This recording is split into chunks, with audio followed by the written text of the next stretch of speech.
to the man in the moon. The king, O illuminated. I know what's going on. You can't hide it from me.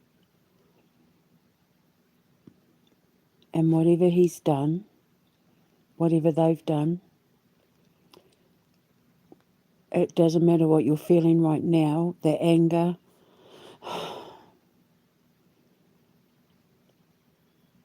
I promise you get over it. What you're going through is the demagnetization process. What you're feeling is it's like, if you rip a Band-Aid off and it stings your skin a little and you might get a little burn rash. It might hurt a little. It might even bring a little blood to the surface. But all wounds heal. And what you're feeling right now, everything you're going through right now, is the aftermath of the shock of betrayal. Like with what's happening with my king, with Stama and all his circle. Trust me, because I've been there. I know what you're going through, and I know you're hurt, and I know you're angry. Why didn't I see the red flags? Why did I ignore the signs? Why didn't I listen to Debbie? Nobody ever listens to me until the event happens, and they're like, oh, if I'd only listened to the red flags. Sometimes when you don't listen, God has to kick you up the backside to force you to pay attention. And it's hard and it's painful and it can be, you might feel a little bit embarrassed, you might feel a little bit guilty or ashamed or whatever, but they're all thoughts focusing on the negative when you can fix all of this by changing the negative into a positive. It always helps to find the silver lining. There is always a positive in every negative.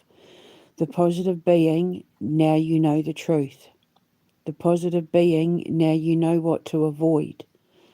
The positive being, all your losses are to make room for surplus gains. God does not put you through anything He knows you can't handle, but how you deal with your tests and trials decide your fate. If you hold on to the negative aspects, it's going to weigh you down and it becomes a burden. And He is asking you to drop those burdens so that you can rise. He's asking you to rise above it. Take the moral high ground and rise above it. Now you know the truth. Sometimes the truth is hard to see. Sometimes the truth is hard to admit to. Sometimes the truth is harder to bear than living a lie. But when you live a lie, you're not living truthfully. You're not living correctly. We're not supposed to live lives. We're supposed to live honestly. And when you ignore the red flags, you know what you're supposed to be doing and you don't do it. Because it's easier to... A lie is easier to face than the truth. But there are some truths that are too important to ignore because they get in the way of your destiny. When you're going through an ascension, God has a plan for you, and it is an important plan, and it is a special plan. Everyone who goes through an ascension is being asked by God and their ancestors to forego all the people and things and thoughts and feelings and emotions and habits that can't go where he needs you to be. And when you're not listening to the signs, when you're ignoring the red flags, sometimes he kind of has to kick the stool out from under you, so you'll fall on your backside, and it's going to hurt a little, but it's in order to wake you up. When he shakes the tower, it's to wake you up, because you're heading down the wrong path with the wrong people, and they can't go where you're going. When you've been chosen to ascend, when you've been chosen to live a path where you're going to be helping millions of people find peace, your path is no longer about you anymore. Ascensions are hard. Ascensions are the hardest thing you'll ever go through. That's why very few people succeed. That's why many are called, few are chosen. Because you're expected to give up a lot. You go through hell, you have to go through hell, but it's a purification process. You have to walk through the fires in order to become purified. Like Daniel, in the book of Daniel, when Nebuchadnezzar throws them into the furnace and he sees the angel beside them. It's only when you're in the fire do you see the angel. And the angel is the one that leads you out of the fire, because they know the way. The angel is the light. And they'll always know what to say and do to make you feel better in your darkest hour, because they are your light. They become your lampshade. They're everything you need to survive the fire. Never be ashamed to feel angry and hurt and betrayed and sad and bitter and resentful, but do it in a healthy way around people that you know aren't going to hold it against you. You're not in this war alone. I've fought your battle. I know how to win it. But you have to trust me. And I know you do. I know you see me as your only light. And I know they made you see me in a false light. And I know you know the truth now, and I know you're angry. But staying angry doesn't help you. It holds you back. And God is asking you to let go and release it. Look forward, not back, and don't look around. Don't focus on the pain. Focus on the healing. Okay, that happened. It's crap. If it could be any other way, I wouldn't have chose it to be this way. But now that that's over and done with, I can look forward. And what you have to look forward to is phenomenal, I promise. For the people who choose the light, for the people who choose the righteous path, the world that is waiting for them is unlike anything they've ever lived before. We get to move into a world where we all work together to build a better future for the next generations, for our children, for our grandchildren, our great-grandchildren, and so on. For the 1,000 years that we've been living in hell, we get thousands more where we get to live in peace.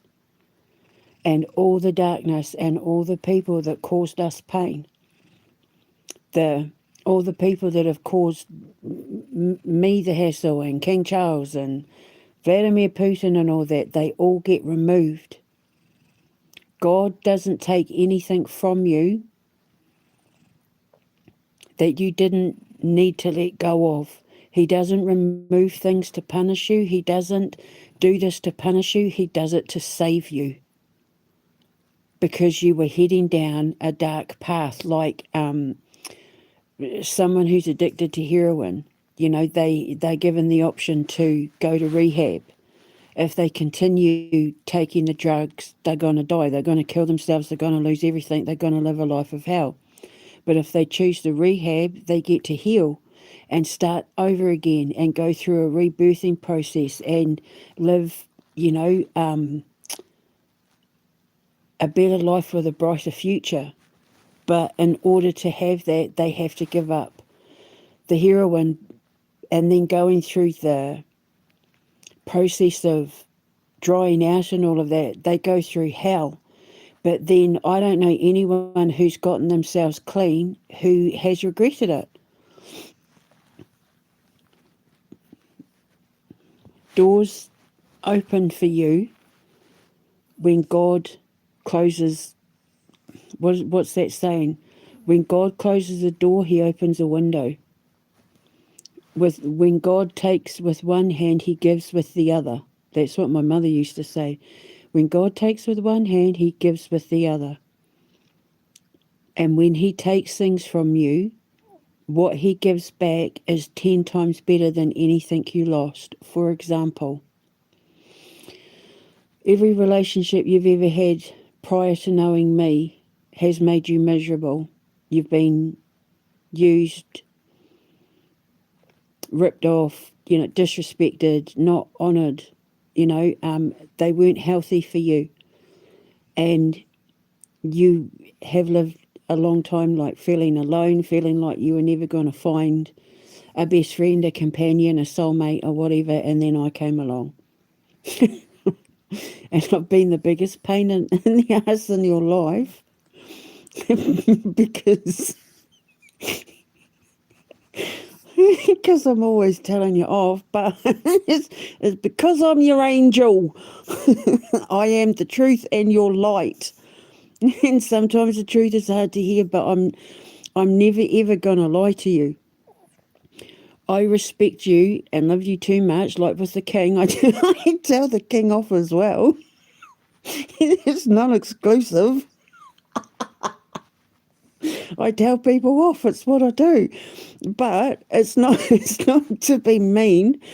It's to snap you out of it. It's to snap you awake, because I always say I'm God's drill sergeant to the universe. And if you want to have access to all the gold sparkly things in the universe that the universe has to offer when you're standing in the creation frequency, you need to pull your bootstraps up. You need to, how do I explain it? You have to learn to step into your emotions in order to toughen yourself up. Admit your feelings and let go of your thoughts.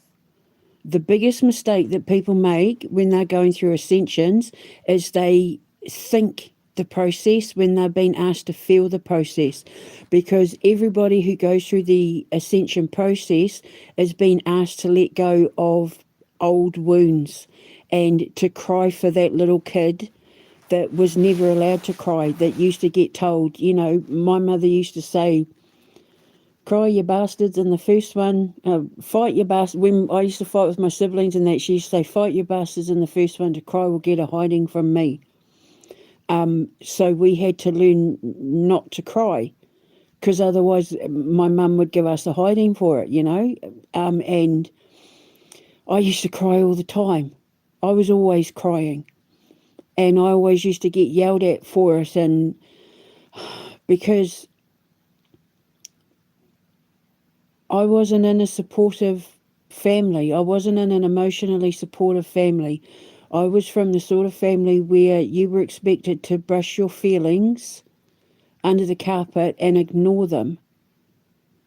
And that's not healthy. And 99.9% of most people who are chosen to ascend come from households where there was abuse, mental, physical, whatever, usually all of the above.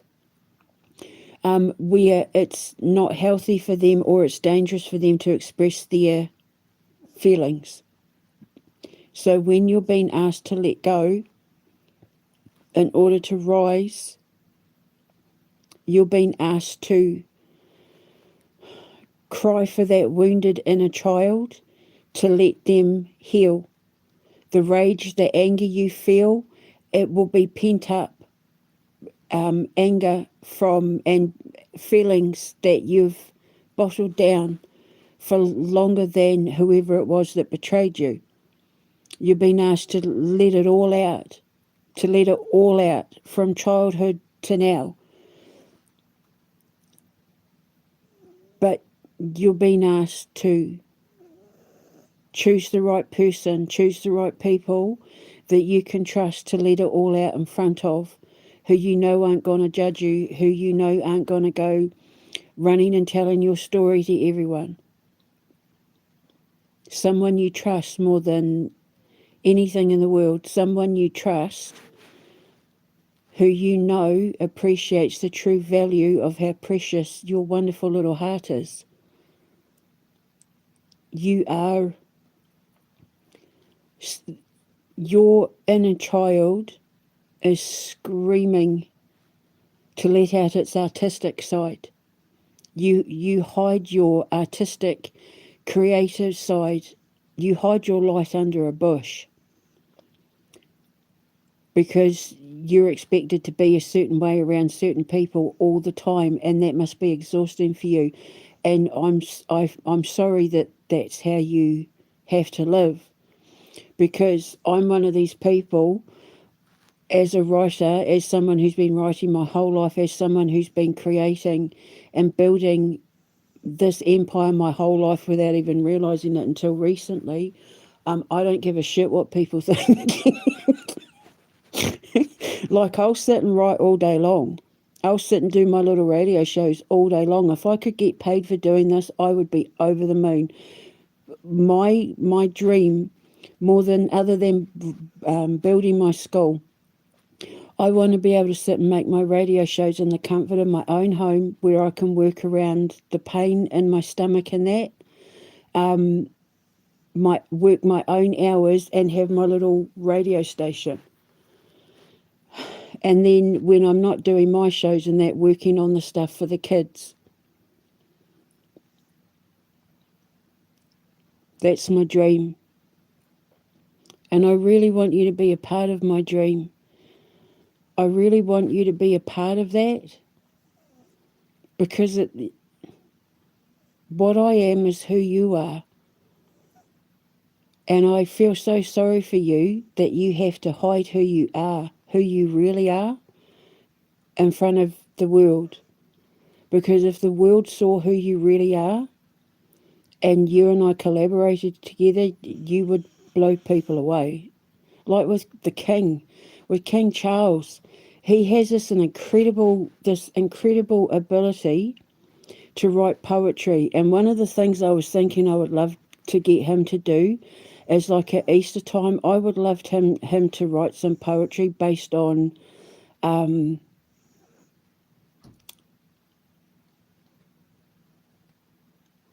he feels about Easter, what Easter means to him. He recites poetry so beautifully, and he has it in him to be an incredible poet.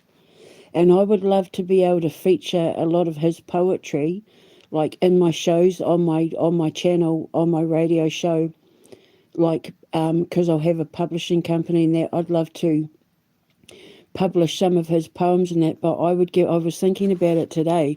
I'd love to get the King to write a piece to do with what Easter means to him, as as the man who is the head of the church. He owns the right to the King James Bible. I know that he loves to go to church. I know that the Queen, her connection with God and Christ was very, very important to her. And he's been brought up in that framework with his mother, with the attitudes towards God and Christ and all that. And I just think he has it in him to write some incredible poetry, especially when it comes to his connection to God and what God brought together between him and his mum, and any sort of Christian values that he's passed on to his kids and grandkids and that sort of thing. He has the potential to be a fantastic poet. And I mean, you're an artist. You have such a beautiful appreciation for art and music and writing, but you hold yourself back because It's not what people expect from you. And I feel so sorry for people that live in a society where they aren't given the freedom to be able to express themselves artistically, because that's why the high funks end up suffering so much, because they have to push down their creative sides, and a high funk was born to be creative. High funks aren't supposed to have jobs where they work in supermarkets. They're supposed to have jobs where they get to write and paint and create music and program and, do their maths and do their architectural design and their designing and all of that. And when they are pushed into a life where they don't get to express themselves like that, it becomes suffocating. And then that's when they turn to unhealthy ways to deal with it: drugs, alcohol, going out party, anything to escape the fact that they're living miserable lives. When all they need is a little safe part of the world where they can come and express themselves without fear of judgment, without any pressure.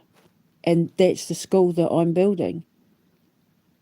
When people come to me, my staff, the tourists, the customers, the clients, the kids, they'll be able to walk through my gates and just let their inhibitions fly, go to the winds.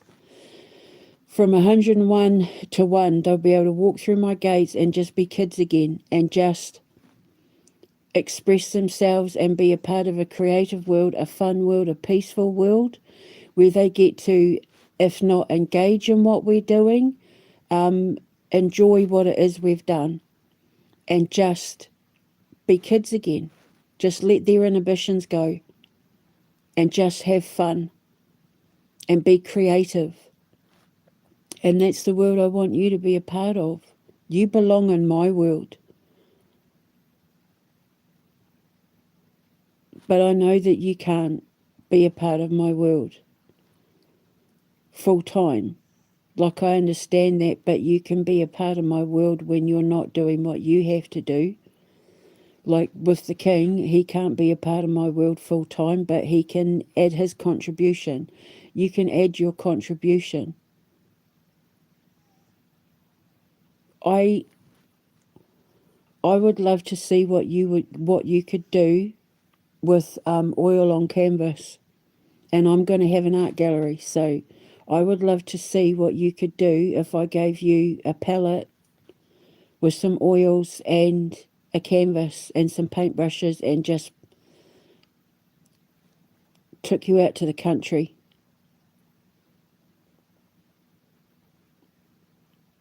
That's what you need to tap into. That's what's going to save you. Your artistic side, your musical side, your artistic side, your romantic side.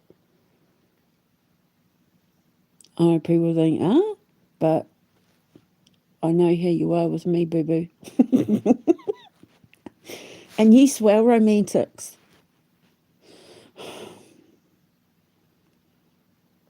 I'm sorry he hurt you. I'm sorry he betrayed you. But I'm not sorry it happened, because now you're going to finally be free. You've been released.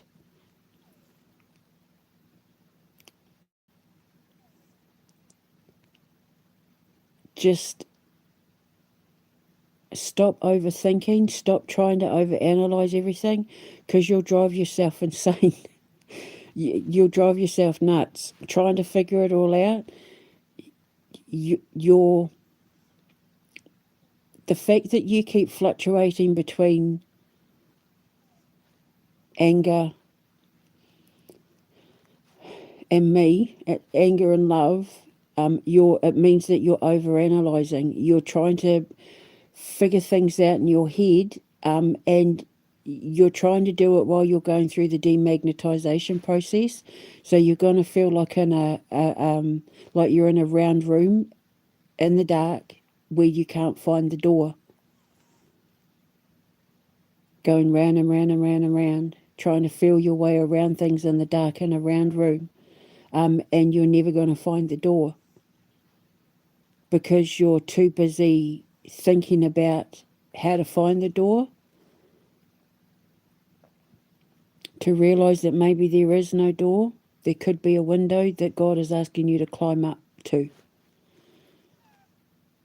By which I mean, you're never going to figure out God's process for you. He's going to change things up all the time until you've finished your ascension, until you've come up out of the underworld properly. You've only just come out of that. This anger that you feel, the fire that you feel, you're obviously, I don't know whether you've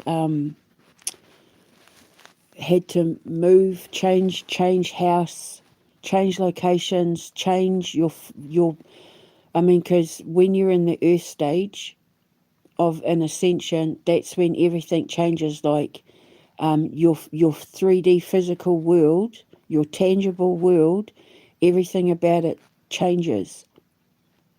And I have a feeling like there's been a lot of changes with you in your physical world. And the next stage after that is fire. And that's rage, passion, anger, letting it all go. That's when you're going through the purification process of realising, holy crap, what did I just come out of? What did I just experience? I'm really unhappy about this. I'm really pissed off, but at the same time, I'm now so determined and driven to prove all of them bastards wrong and to survive all that hell that they put me through. Nothing and no one's going to stop me from living my best life and accepting my calling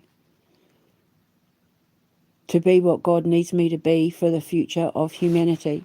And then after that comes water, the water stage, when you go through your emotions, when you are just physically and mentally and emotionally exhausted, but every fibre of your being is telling you to just keep walking, keep walking. That's water, emotions and intuition. I love her, I trust her. I need to head towards her. She is my home. She is my light. As long as I am holding her hand, I'm going to get through this. That's water. And have a cry. And it's okay to cry. It's healthy to cry. And I know your toes might curl up and you'll be like, "Ugh," but men are allowed to cry. You're emotionally stronger when you allow yourself to cry. And you've been through a lot. Same with the king. Same with everyone who's, going through an ascension process. You're put through more than most other people in your life will ever possibly begin to know. But it's because God needs you to be the best version of yourself He needs you to be in order to be the role models that He's asking us to be the leaders of the new world. Because He's building a new world and it's birthing right now, and He needs to get us leaders into position. But I had to go first because I'm the one who's the scientist. I'm the scientific mind. I'm the one that had to figure out the science of it all so that I could then help everybody else who was coming after me. All people who ascend end up becoming leaders in their field. It's not like you ascend and then, you just end up still working in a supermarket and that. You become the best in your field. You become the leader. You become the blueprint, the trailblazer, the guru, the master, the leader, the role model. People look up to you. They come to you for answers. They look to you for guidance. They look to you for inspiration. And He needs you to be at the top of your game emotionally, mentally, physically. That's why He has to strip everything away from you and leave you pretty much as naked as the day you were born. And you might feel vulnerable, and you do feel vulnerable, but the people you have around you matter.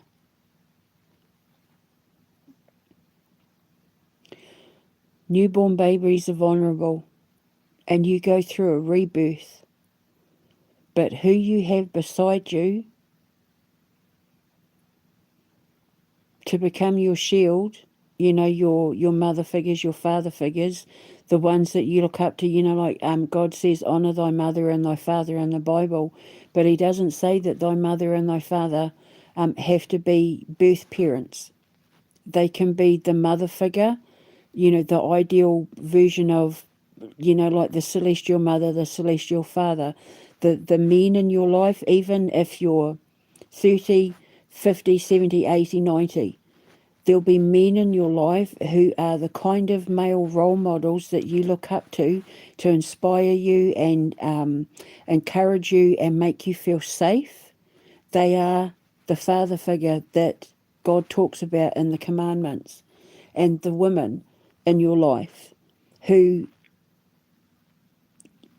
mother you, who nurture you, who envelop you with their love and their tenderness and their nurturing and their comfort. The ones that are going to kiss your boo-boos when you get an owie in your life, they're the mother figure, and they can be older than you, younger than you, but they make you feel safe. And that's who God's talking about when he says, honour thy mother and thy father. Otherwise, he'd be saying, honour thy parents. So,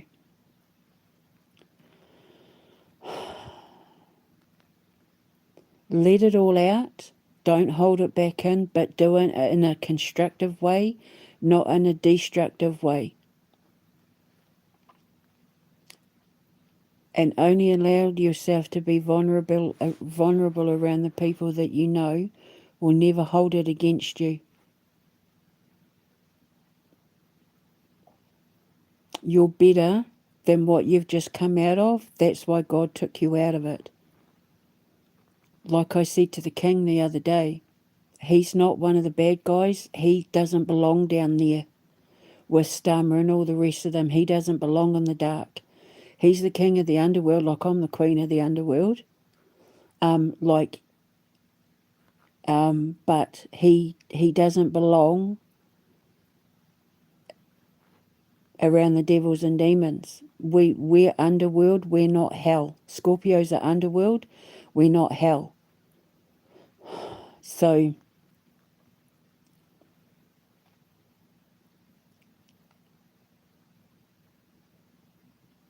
in your darkest moments, look to the light.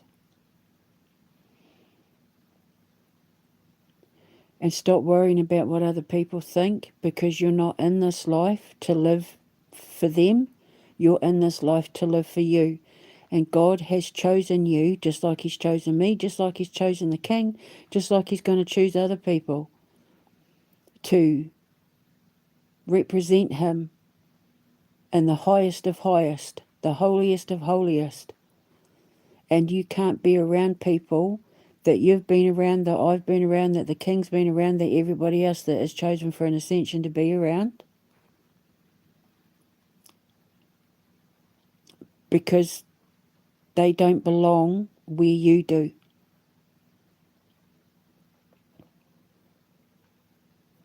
Misplaced loyalty can be a dangerous thing.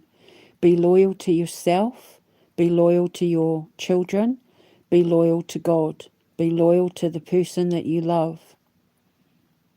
But never be loyal to people who go out of their way to hold you back because they don't care about you. If people have a problem with the choices that you make in life that are making you happy, like me, for example, if people are unhappy with the fact that you're choosing to be with me, if they've tried to sabotage us, if they've tried to cause problems for you, cause problems for me, cause problems for the king, cause problems for anyone, because it goes against what they want, then they're not people who care about you or cared about you. They were only in it for what they could get out of it. And trust me, I know when you're a high funk, you're more often than not around people who are only in it with you for what they can get out of you. And that's not a genuine relation. That's not a genuine dynamic. Why would you want to have false people in your life like that? They're only using you. High funks live a life where they're only ever around people that use them. And so when God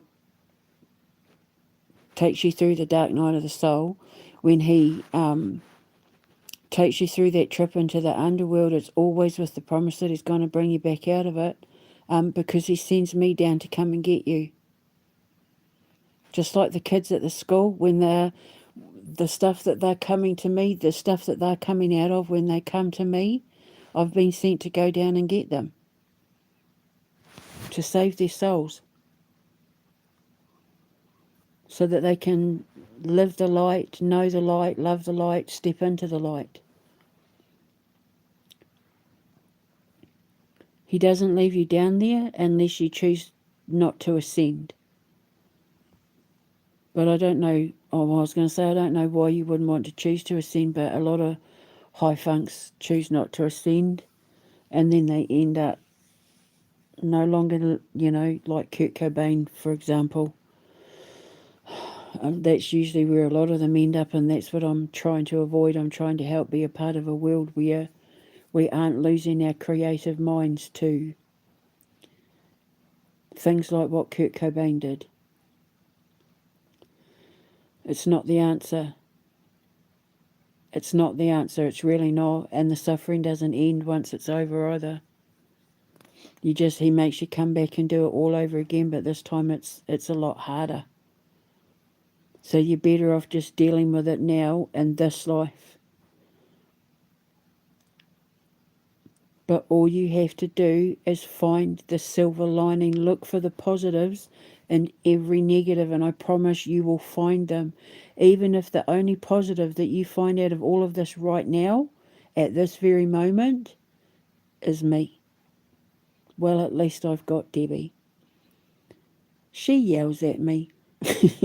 She's a bit bossy. But it's for my own good, because she's helping to elevate me. She's my drill sergeant. She's tough on me because she's toughening me up so that I can foster my soft side. Because you're gonna, if you're a part of my world, we're going to be bringing kids into my school who have been put through the sort of thing that Donald Trump and Keir Starmer and Jeffrey Epstein have put victims through. We're going to be seeing all kinds of stories come through those gates with kids who have lived things 1,000 times worse than even we lived as children. And we've had pretty hard lives. But there's even some things that I haven't experienced that I know some of these kids that I rescue will have experienced. And we need to be strong for them, but at the same time, we also need to be able to give them cuddles and wipe their tears away and give them the pep talks that they need to survive what it is they've just come out of.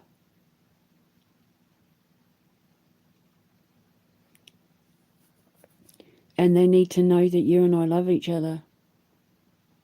They need to see that you and I love each other, because the X and Y of the universe, the divine masculine, divine feminine, the masculine feminine dynamic role model, we're supposed to be the shining example of what these children are going to look for when they grow up and have relationships, because we're going to be, for most of them, not all of them, but most of them, we're going to be the only example that they're ever going to see of what a true, loving, committed relationship looks like. So like with me, I couldn't be around people who think it's okay to hurt children and do bad things to children. The same with you, the same with the king, the same with everybody else that comes on board to help me build my school, to help, help me mentor the kids in that. They're all going to have to be expected to let go of people and things that that they know they couldn't bring around those children. Those children are going to need us. They're, like birds when they hatch and they've got no feathers and they can't see and they're reliant on the parents to feed them, until they can open their eyes and stand on their feet and grow their feathers and stuff. Every child that comes through that gate as a student, as someone that I rescue to put in the safe houses, is going to be the equivalent of a bird that's just hatched, a hatchling. And they're going to be relying on all of us. We're going to be their nest. And we need to make sure that before they fly that nest, they're fully capable.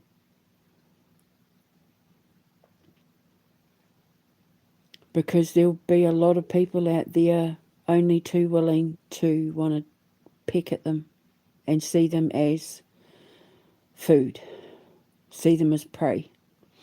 And that would be over my dead body, over my immortal dead body.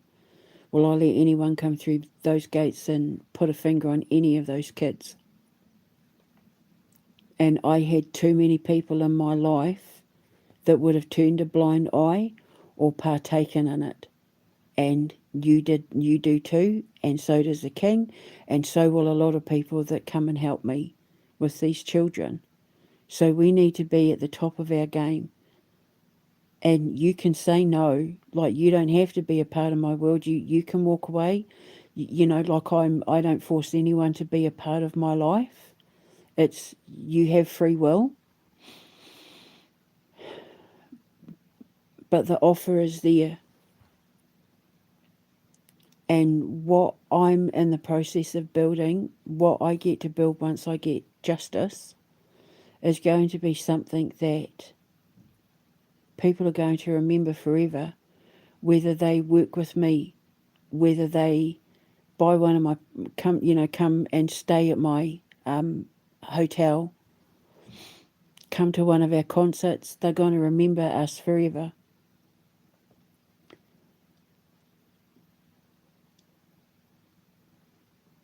But you have to want it, and if you want it, you have to be okay with letting everything go that you're still holding on to, and you're holding on to it because you're still angry. And it's okay to be angry. Don't ever stop yourself from expressing those emotions. You have the right to be angry. You've been betrayed, lost money, all of that. You've lost faith in people that a couple of days ago, a few weeks ago, you thought had your back, and now you're finding out not only did they not have your back, but they were actively sabotaging your success. They were actively sabotaging your happiness, just like the king, just like every high funk, because there's a pattern. But how you deal with it will have a direct result in how you heal from it. Always find the silver lining. There is a positive in every negative. And when you find that positive, hold on to it, and that becomes your beacon. That becomes your light at the end of the tunnel. And I'm the silver lining in your dark cloud.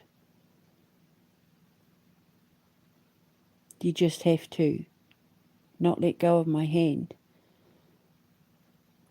Like, I don't know, Peter Pan and Wendy. I'd be Peter Pan and you'd be Wendy. Except I don't like Peter Pan at all. That story is not what people think it's about. It's a horrendous story, but anyway, you know what I mean. Just don't let go of my hand and don't look down. Don't look back, don't look around, just look up. All the good things are up there. All the things you've been asked to let go of are down there.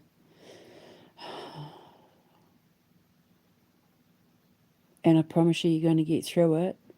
And when this is all over and done with, and you've stepped into your new life, when you've walked through that door, when you've walked through the new door and the old one is closed, you won't regret it, I promise.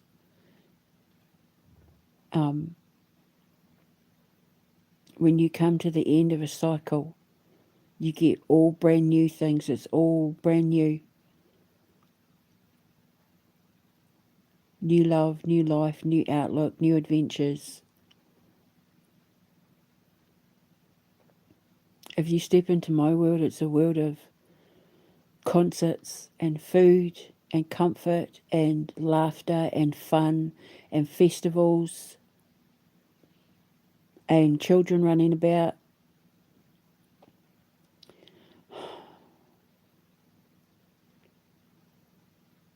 Video games, space navigation, inventions.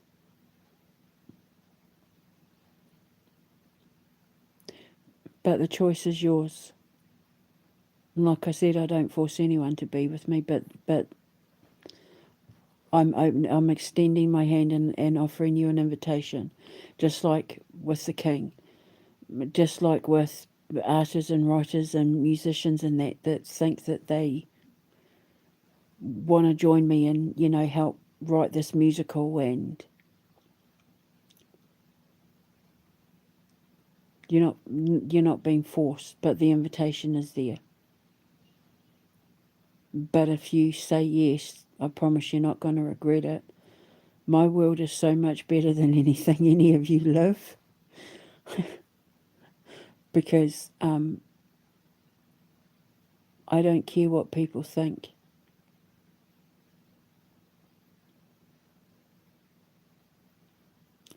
I'm a free spirit.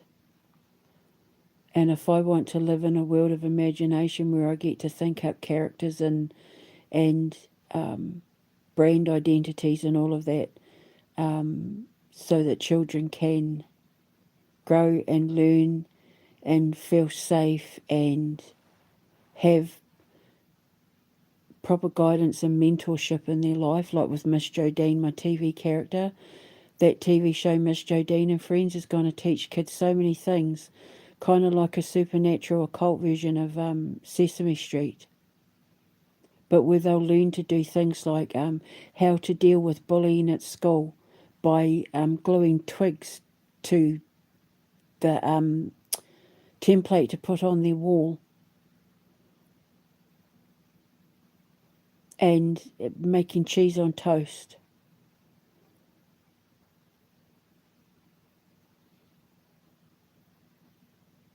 And every time they get angry, scrunch them, find some leaves on the ground and scrunch them up. That sort of thing. Fire safety, being kind to animals, picking up rubbish in the forests and parks, all those sort of things. So step into my world. Imagination land. The entertainment factory, I'm always pumping stuff out me. Step into imagination land and let your inhibitions run wild. I know the King, nobody would be expecting the King to sit down and do some musings about, his thoughts and feelings about Easter and the resurrection of Christ and all the things that he loved about Easter growing up and how he feels about the resurrection and all that sort of thing. But why not? Look what he gets to leave as a legacy for his grandchildren. Why can't the King write a book full of poetry that he's written with his musings about his life and his time as king? And, why not? Why can't a king write a book of poetry? Why can't he lend a voice to a cartoon character? Maybe Great Britain needs a king, needs a monarch who isn't afraid to sit down and be the voice of Admiral Arrington the Goose. So why not? Why can't the king have a little bit of fun? Why does it always have to be about protocols? His grandchildren know his fun-loving side, and he's a Scorpio. Trust me, it's going to be there. We can be a bit wacky. We can be a bit, whoa, like we're fun. So why can't it would do Great Britain good to see their king just kind of letting loose the reins a little and being a cartoon character, because it's all for the greater good of children. It's all to benefit children. It's all going to raise money to help children. They did it when they were younger with their Top Town thing, when they had to do those assault courses, and I've talked about it before. So the royal family, they know how to have fun with the public and all of that. So let's bring that back for him. He can sit and he can do the cartoon voices and write his poetry and, come along and partake in the concert. Have Princess Catherine play the piano on stage with some of the kids when we are doing silly things. It would do Great Britain good to see that side of the royal family, but more importantly, it would do the royal family good to let Great Britain see that side of them. Because after everything that Keir Starmer, well, Tony Blair up really, but after everything that Keir Starmer has put us through over the last year and a half, Great Britain needs to just let their hair down and celebrate together with our royal family. So why can't you be a part of that too? Why can't you do that too? I had to let it all hang out and show people who I really was. And now people finally get it, and now people actually want to be a part of it. You can be a part of it too. It's just, in order to be your authentic self, you have to let go of the things in your life that were a lie. And that includes the people that have caused you this suffering. You owe no loyalty to them because they had no loyalty to you. You give respect where you get respect. That's the number one rule of life. You are an honour to be in the company of. You are a joy to be in the presence of when you're not being constrained and restricted by the emotional entrapment of your mental betrayal, because you're always in your head, and because you haven't balanced your emotional side yet with your mental side, you overthink and you do yourself more harm than good. I can guarantee you're not sleeping. You won't be eating properly. You'll be hypervigilant. You won't be knowing how to relax. Other than when you're around me, because I know that when I'm around, when you're in my presence, I know you go, oh. So just be in my presence all the time.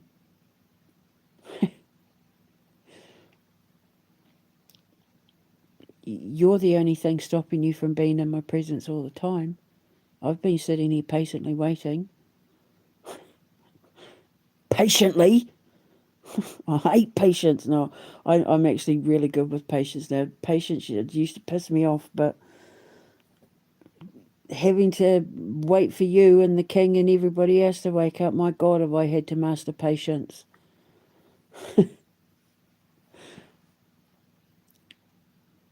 Ain't always look on the bright side of life. Ding, ding, ding, ding. So,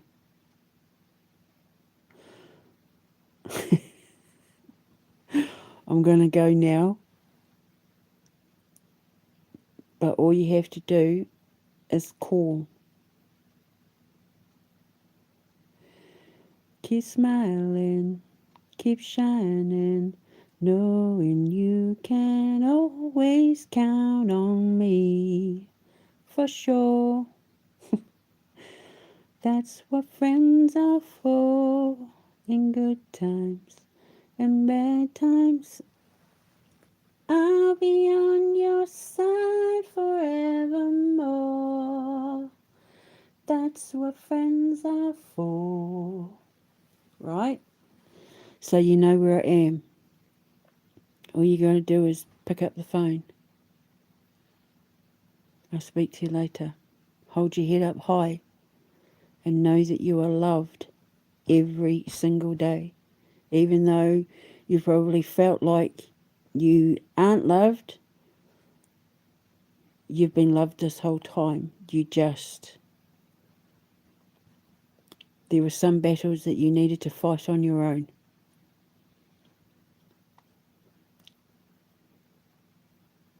So start flapping your wings, little birdie, because God's about to kick you out the nest. And you're going to have to fly if you want to join me where I am. I'll speak to you later, and know that I love you every minute of every day, and I haven't not loved you. But you had to learn to love yourself first. I'll speak to you later. Mwah.